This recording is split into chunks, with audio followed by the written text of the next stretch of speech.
So like Patrick said, my name's Peter. I'm a nurse practitioner.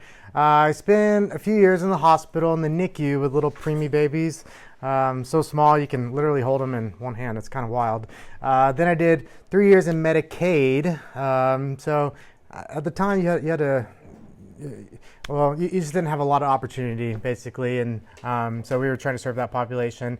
And then did 3.5 years in Medicare. So either you're over 65 years old or you had a chronic disability, right? And I was a medical director for them, opened a couple clinics for the largest value-based care company. Then they sold, and I opened Peak Health Direct Primary Care. So really excited to tell you all about it. I don't have any relevant disclosures other than I'm the founder of Peak Health Direct Primary Care. So a little bit about me. This is me growing up through the years.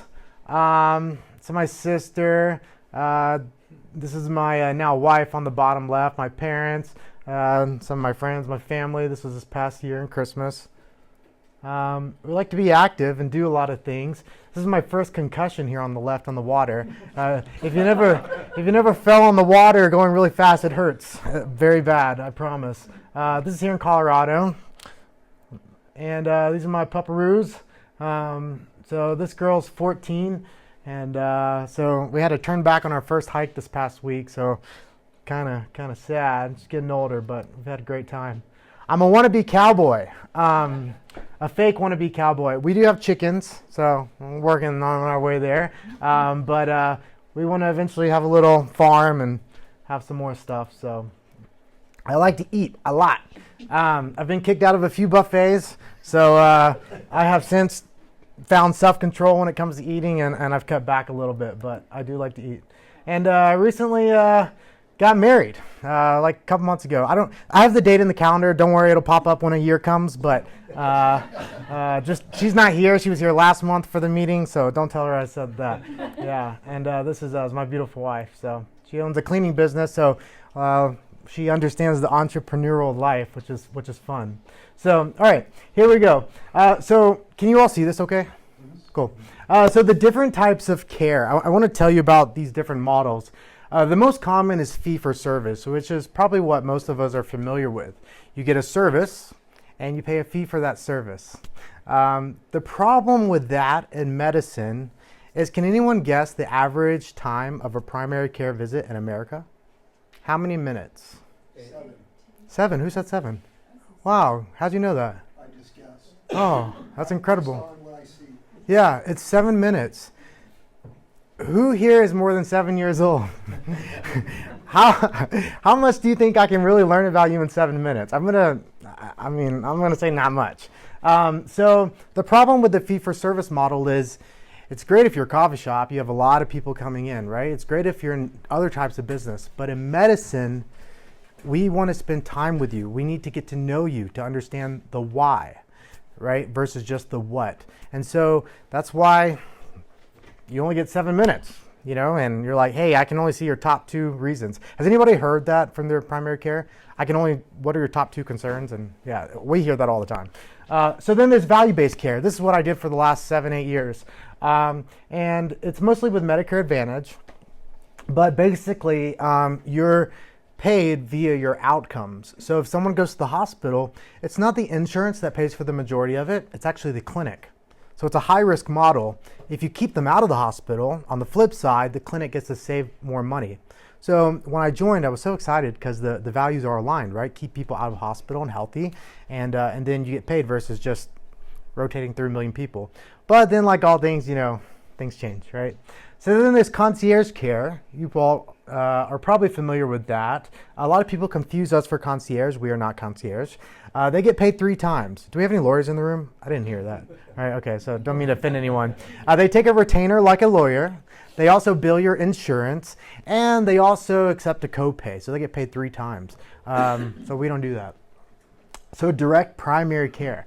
This is what we do. So 20 years ago, there was all these mom and pop clinics, and now there's like no more privately owned clinics, right? Does anybody know anyone who owns a clinic? Did everybody know their pediatrician growing up and they owned the practice? Yeah. I see a lot of shaking heads, right? It's because the hospitals bought them all up, right? And so direct primary care came out as a movement against that, because if I'm in the insurance driven model, if you go and you're riding a horse or doing whatever you're doing and you pop your knee, right? Insurance is going to say, hey, let's get x-rays first. Then let's try 8 weeks of physical therapy. Has anybody ever heard this stuff before? Yeah, okay, we're good. We're on the same page. But if you came to me, I'd be like, I think we should just jump straight to MRI, right? I think it's reasonable. You heard a loud pop. I'm checking your exam. I'm doing everything I need to do, and I think an MRI is reasonable. So insurance, though, is, again, it's going to drive up costs, and you're going to be 8 weeks behind because you got to go to physical therapy for 8 weeks. And then after, they're like, oh, x-rays didn't show anything. Physical therapy, after 8 weeks, you didn't get better. Not only did it drive up the cost, it's a lot of time wasted, right? And so we get to cut through all that red tape. We are opted out of everyone. We're even opted out of CMS, Center for Medicaid and Medicare. Why did we do that? It's because by law, I am not allowed to see people on Medicaid or Medicare if I'm opted in with them. Doesn't that sound terrible? I think it sounds terrible. And so we wanted to be able to provide services for those people. So we opted out of all of it, all the insurance companies. Now, you're going to be like, whoa, Peter, it sounds like you're concierge care and very expensive. Actually, we're quite the opposite. We can save people a ton of money, and I'll explain more. And then there's functional medicine. Functional medicine, that means we treat the Root cause. not just the Symptom. wow, man, Patrick. We didn't plan that, I promise. We didn't plan that. Thank you, Patrick. My guy. Okay. So all medicine that you find now, most of it, I should say, is what we call sick care, right? It's not health care, and we are very passionate about health care. So because we are opted out, we have access to all the labs a normal primary care does not have access to because insurance won't pay for it. So excited to tell you all more. Enough about the healthcare side. Let's get to the coverage side. So I own a clinic, okay? I don't own an insurance company. I'm not an insurance agent. I own a clinic. I'm a clinician. But it's important to know this because most of us are business owners, right? And we need to know what options are available. I realized I put this way too small for up here, so I apologize. But major medical insurance. So most people have high deductible plans. Can someone randomly throw out their deductible? $12,000? Yeah, wow, that's high. Usually we hear about $7,000, $6,000, $8,000. So what does that mean? That means you have to pay $12,000 in your case until insurance kicks in. I'm going to say that one more time. A deductible means you have to pay, in your case, $12,000 before insurance kicks in. And then you still have to pay about 20% until you reach your out-of-pocket max. Plus, premiums are crazy. Premiums are the monthly fee that are required just to have it. So you're getting paid, you're getting charged 3 times, right? Your monthly premiums, you're getting paid if something happens all the way up to your deductible's full. And then even after you met your deductible, you still have to pay until you reach your out-of-pocket max, which is usually several $1,000s or even more. That doesn't sound like a good model to me. Low deductible plans.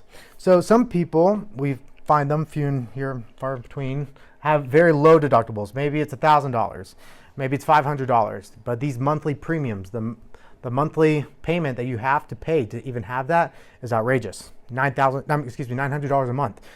That's literally what I heard the other day from someone.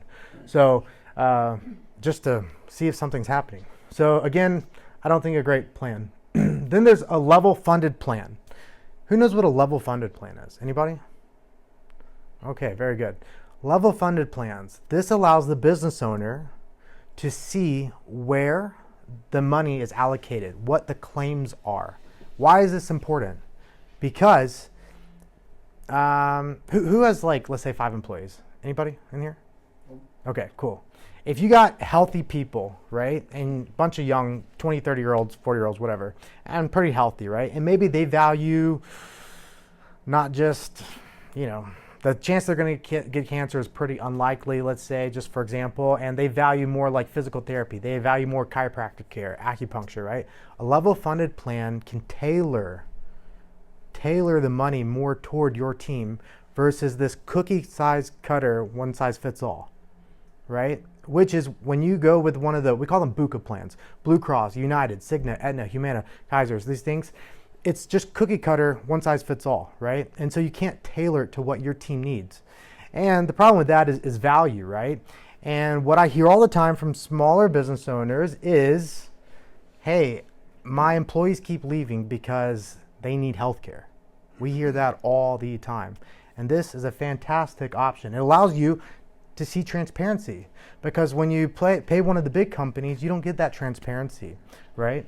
So are we all on the same page? Okay, does anybody have any questions before I keep going?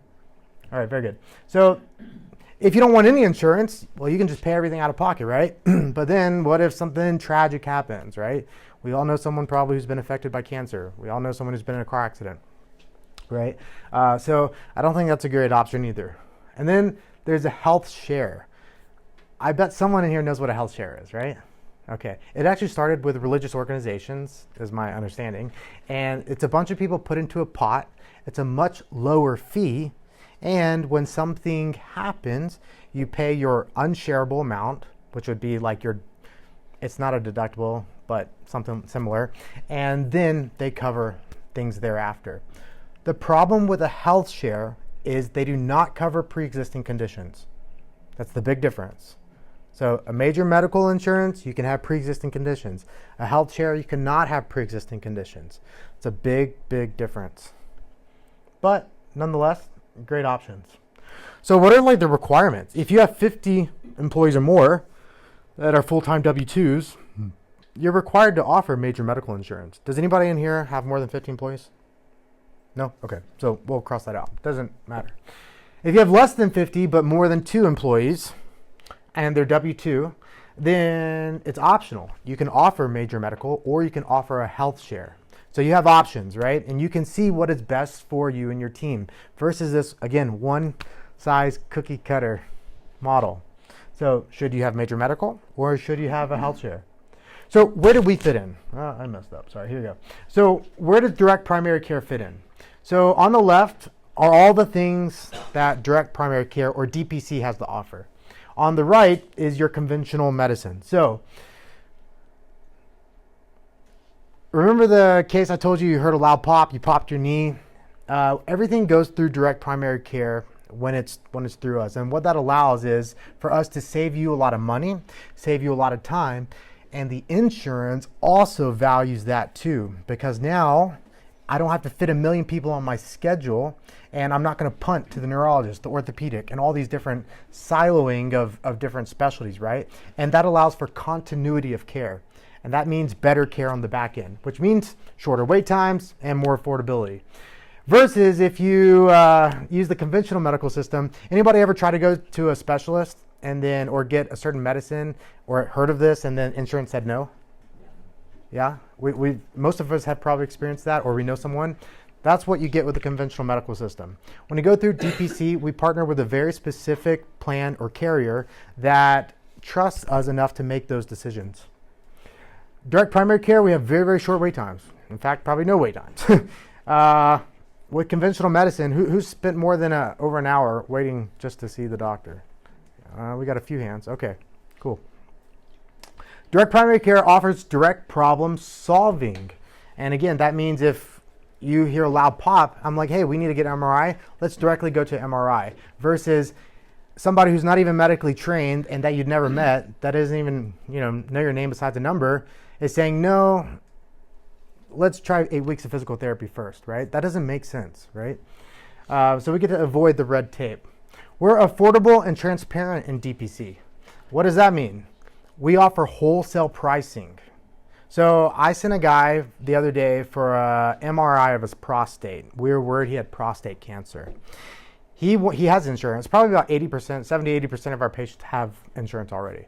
He said, Peter, I want to use my insurance. I said, okay, do what you want. I think it's going to be much cheaper if you don't use it. He decided to use it, and it was going to cost him $1,500 for MRI. And then he's like, let me see what Peter's price was. It was $450. I kid you not. This happens with imaging. This happens with medicines. This happens with a lot of stuff all the time. So we don't have inflated prices, and we have transparent pricing. That's huge, which is unheard of in the medical system. We don't take copays. If you're with concierge care, they'll take copays. They're required to by insurance, actually. If you go in your normal system of primary care, they're also required to take copays. There's no surprise bills with us. That's a big one. Anybody ever went to go get lab work and then you get this huge bill at home and you're like, why didn't nobody tell me about this, right? There are some laws in place to try to help curb that, but we still hear it happening all the time. And then you get wholesale prices on meds and imaging. I just told you about the MRI case. We hear it with medications all the time as well. So it's a stark contrast between the two. So what's the point? Direct primary care is the cornerstone of your business model if you allow it, and it can open up so many more possibilities for retaining talent and for saving your bottom dollar, which is huge as small business owners, right? We lower costs on average by 15%, right? And more data is being published about this to further confirm all these things. We have more relationship building versus just a number. So when I was in corporate medicine, we'll call it that, I had a panel, I think about 2,000 people. I don't know your name if you're a number of 2,000 unless you come see me super regularly. I definitely don't know your dog's name, right? I'm very happy to say in DPC, we cap it a much lower amount. And I know your name. I probably know your dog's name too now, right? It's about a relationship. Studies more and more coming out to show that we have better outcomes. And again, less wait times, less frustration, and no surprise bills. So I talked a lot about direct primary care. If you see on the card, though, it also says functional medicine, and there should be cards on your tables. What is functional medicine? Functional medicine means we treat the root cause and not just the symptoms. Most direct primary care still practice your traditional medicine, right? Same thing for concierge care. It's better access to care, but it's still masking the symptoms with pills. In functional medicine, we are interested in treating the why. Why do you have these conditions, right? So this might be a touchy subject. I don't know. I'll just go ahead and say it anyway. We don't believe that chronic disease is a deficiency in a certain medicine. So let me give you some examples. We don't believe high cholesterol is because you have a deficiency in a statin medication. We don't believe depression is a deficiency of Prozac, right? We don't believe diabetes is a deficiency in metformin. There are reasons why people have these conditions. And it's very sad to me that we are only masking the symptoms. Out of like 7 years of practice, we didn't take a ton of people off of medications, which is very sad because we're just treating the symptoms. We never treated the root cause, right? In functional medicine, we don't do that. We reverse it, flip it on its head. And we deprescribe all the time because we are passionate about treating the root cause. And it takes a long time to do that. And that's why we spend an hour with our patients at each appointment. Not 15 minutes, definitely not 7 minutes, an hour, right? And also, we don't have 2,000 people, so I can't do that with 2,000 people. We have access to tests that other people cannot order for you. So I had this lady come in. She had chronically low iron, was constantly getting iron infusions, iron pills, was always feeling tired. She had a regular, menstrual cycle. I don't know if I should say these words or not. A regular period, and but that wasn't the cause, right? She finally came to me. We tested her, and guess what she had? A parasite. And it was eating her iron up. And you'll be surprised how many times we see things like that. But we just have access to tests that you can't get from a normal primary care provider, right? We also have a lot of athletes, high-level athletes, that are looking to optimize. They're not just looking for the same basic things, right? And has anybody ever been to the doctor? They say, hey, I don't feel good, but my doctor told me my labs are normal. Anybody ever heard that? Boom, boom. Okay, yeah, we're hearing it, right? We hear that stuff all the time, and it's so frustrating because if you're just drawing the same 5 labs, that's not good enough. So we're great for complex issues. For us specifically, everyone runs a little bit different. Our functional medicine plan, it's a 5-month intensive program. We meet every 2 weeks for 5 months. That first visit is 2 hours long. It's intense. So we're really addressing the root cause here. We work a lot with gut microbiome stuff. We have access to a lot of labs, like I said, that you can't get from a normal primary care. We really focus on inflammation. Inflammation is the bad guy.